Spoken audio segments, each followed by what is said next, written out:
Hello बच्चों, good morning. मेरा नाम है आशीष। आज हम बात करेंगे आलेख पर बिंदु को कैसे निरूपित किया जाता है। इसको समझने के लिए हम इन 5 बिंदुओं पर आज चर्चा करेंगे। सबसे पहले हम मूल बिंदु की बात करते हैं। मान लेते हैं कि यहाँ हमारे पास कोई एक ये तल है, ठीक है। इस तल पर हमें किसी भी बिंदु की स्थिति बतानी है या दर्शानी है। तो सबसे पहले मैं इस तल पर एक बिंदु बनाऊंगा और ये जो बिंदु है मेरा वो इस तल का मूल बिंदु कहलाएगा, ठीक है, जिसको मैं O से प्रदर्शित करता हूं, ठीक है, क्योंकि जो मेरा मूल बिंदु है उसे हम ओरिजिन भी कहते हैं। अब हम बात करते हैं हमारे दूसरे बिंदु की, जो कि है अक्ष। अब हम क्या करेंगे, इस मूल बिंदु से दाईं दिशा की ओर बढ़ेंगे, जिसे हम एक्स अक्ष कहते हैं। इसी प्रकार बच्चों हम मूल बिंदु से ऊपर की ओर चलेंगे, इसे हम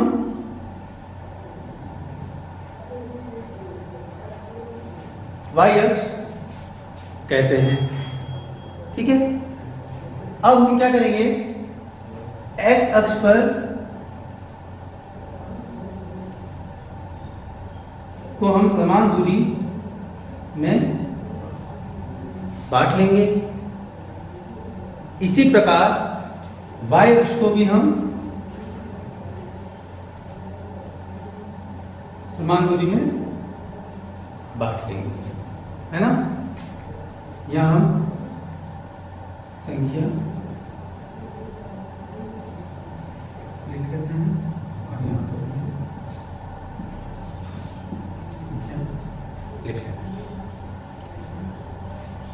अब हम क्या करेंगे, एक्स अक्ष से विपरीत दिशा की ओर चलेंगे। इस अक्ष को हम एक्स डैश अक्ष कहते हैं। ऐसे ही वाई अक्ष के विपरीत दिशा यानी कि ओरिजिन के नीचे की ओर हम चलेंगे, ठीक है। इस अक्ष को हम बोल देंगे वाई डैश अक्ष। अब हम एक्स डैश अक्ष को भी समान दूरी में बांट लेंगे और वाई डैश अक्ष को भी हम समान दूरी में बांट लेंगे।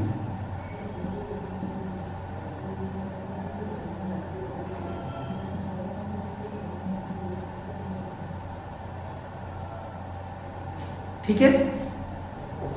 अब हम बात करेंगे हमारे तीसरे बिंदु की, निर्देशांक तल। तो हमने शुरू किया था कि हमने तो एक तल माना था, वहां पर हमने एक बिंदु लिया था, ठीक है, जो उसका मूल बिंदु है। अब आप देखेंगे कि मेरे को एक नया तल यहां पर मिल गया है। इसी नए तल को हम निर्देशांक तल कहते हैं। अब जो मेरा चौथा बिंदु है वो है चतुर्थांश। तो आप देखेंगे कि जो मेरे पास ये नया तल है जिसे हम निर्देशांक तल कहते हैं, ये 4 भागों में विभाजित हो रहा है। ये इसका पहला भाग, ये इसका दूसरा भाग, तीसरा भाग और चौथा भाग। सबसे पहले हम बात करते हैं पहले भाग की, ठीक है, जो कि है मेरे पास एक्स अक्ष, ओरिजिन O और वाई अक्ष, यानी कि ये मेरा एक्स ओ वाई, ये मेरा हो गया पहला भाग।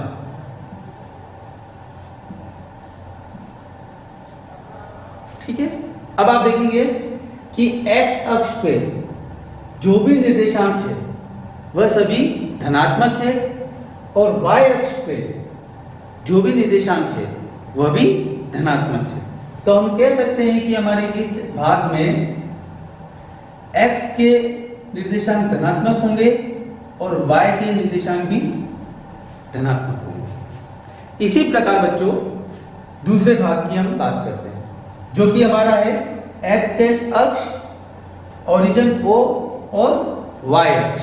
ठीक है, तो इस भाग का नाम हो गया x डैश अक्ष, O और y अक्ष। ठीक है, अब देखेंगे आप x डैश अक्ष पे जो भी निर्देशांक है वह सभी ऋणात्मक है और y अक्ष पे जो भी निर्देशांक है वो धनात्मक है। तो हम क्या कर सकते हैं कि x इस भाग में x के निर्देशांक जो होंगे वो ऋणात्मक होंगे और y अक्ष के जो निर्देशांक होंगे वो धनात्मक होंगे। अब हम बात करते हैं तीसरे भाग की जो कि है x डैश अक्ष और y डैश अक्ष। इसको हम लिख सकते हैं x डैश अक्ष ओरिजिन O और y डैश अक्ष। ठीक है, इसमें भी हम वही करेंगे कि x डैश अक्ष में जितने भी निर्देशांक है वह सभी क्या है हमारे पास ऋणात्मक और y डैश अक्ष में जो हमारे पास निर्देशांक है वो भी क्या है ऋणात्मक।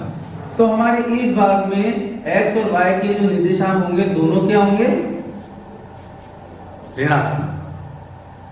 अब हम बात करते हैं हमारे चौथे भाग की। ठीक है, जो कि है x अक्ष ओरिजिन से y डैश अक्ष। ठीक है, तो क्या नाम है इसका x अक्ष ओरिजिन O और y डैश अक्ष। ठीक है, अब देखिए आप x अक्ष पे जो भी निर्देशांक है वो क्या है हमारे पास धनात्मक और y डैश पे जो भी निर्देशांक है वो हमारे पास क्या है ऋणात्मक। तो हमारे इस भाग में x के जो निर्देशांक होंगे वो होंगे धनात्मक और y के जो निर्देशांक होंगे वो हमारे पास क्या होंगे ऋणात्मक। ठीक है, अब हम बात करते हैं हमारे अंतिम बिंदु की कि आलेख पर या निर्देशांक तल पर हम बिंदु को निरूपित कैसे करते हैं। ठीक है,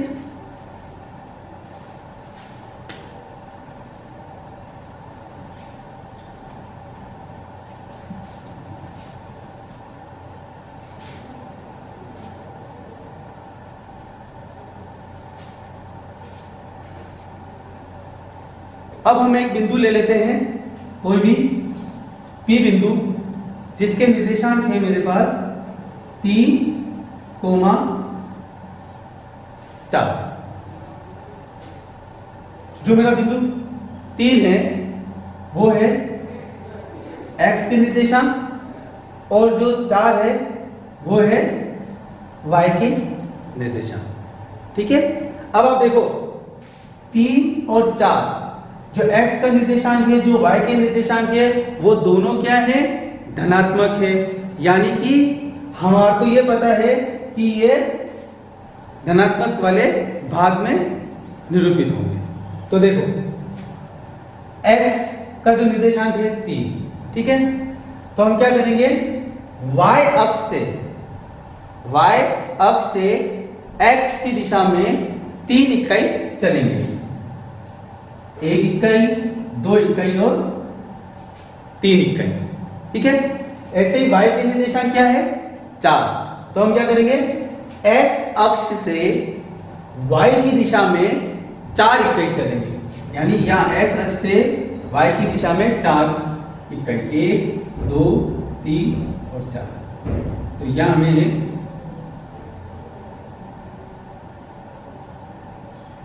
बिंदु मिल गया, ये है P 4। ठीक है, अब बात करते हैं कि मान लीजिए कि इस अक्ष पे हमें कोई एक बिंदु दे रखा है जिसके हमें निर्देशांक पता करने हैं। ठीक है, अभी तो हमको निर्देशांक दे रखा था, इस निर्देशांक की मदद से हमने बिंदु को ज्ञात किया। अब हमें मानो कि इस अक्ष पे कोई भी एक बिंदु दे रखा है, ठीक है। मान लेते हैं इस बिंदु को हम कह देते हैं Q बिंदु। अब हमें इस Q बिंदु के निर्देशांक ज्ञात करने हैं। तो कैसे करेंगे, थोड़ा सोचो आप लोग। बहुत आसान है, चलो साथ में करते हैं। सबसे पहले हम क्या करेंगे, इस बिंदु से हम y अक्ष से x अक्ष की तरफ बढ़ेंगे और x अक्ष से y अक्ष की तरफ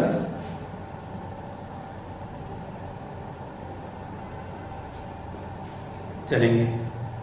तो अब आप देखो, जब मैं y अक्ष से x अक्ष की तरफ चला हूं तो कितनी इकाई चला हूं, 1 इकाई, 2 इकाई और 3 इकाई, ठीक है।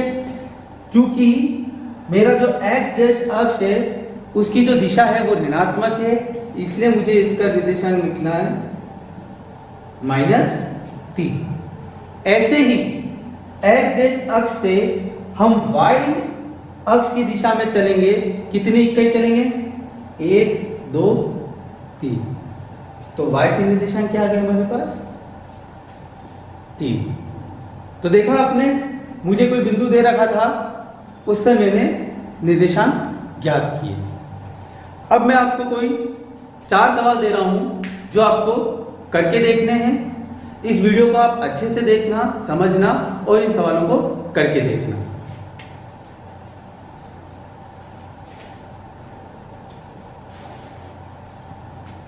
पहला सवाल जो है, मान लें हमारे पास कोई बिंदु A है जिसके निर्देशांक है -4, 3, ठीक है। आपको यह बिंदु निर्देशांक तल पर दिखाना है। दूसरा बिंदु है, मान लीजिए कोई मेरे पास C जिसके निर्देशांक है मेरे पास -3, -4, ठीक है।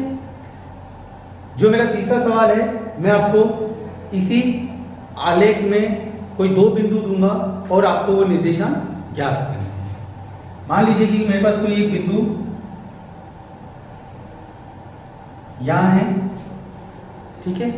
आपको इस बिंदु के निर्देशांक ज्ञात करने हैं और एक बिंदु जो है मेरे पास वो है आपके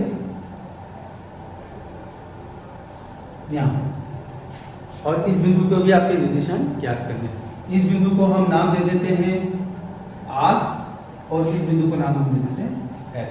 तो बिंदु R और बिंदु S, इन दोनों के निर्देशांक आपको ज्ञात करने हैं, ठीक है बच्चों।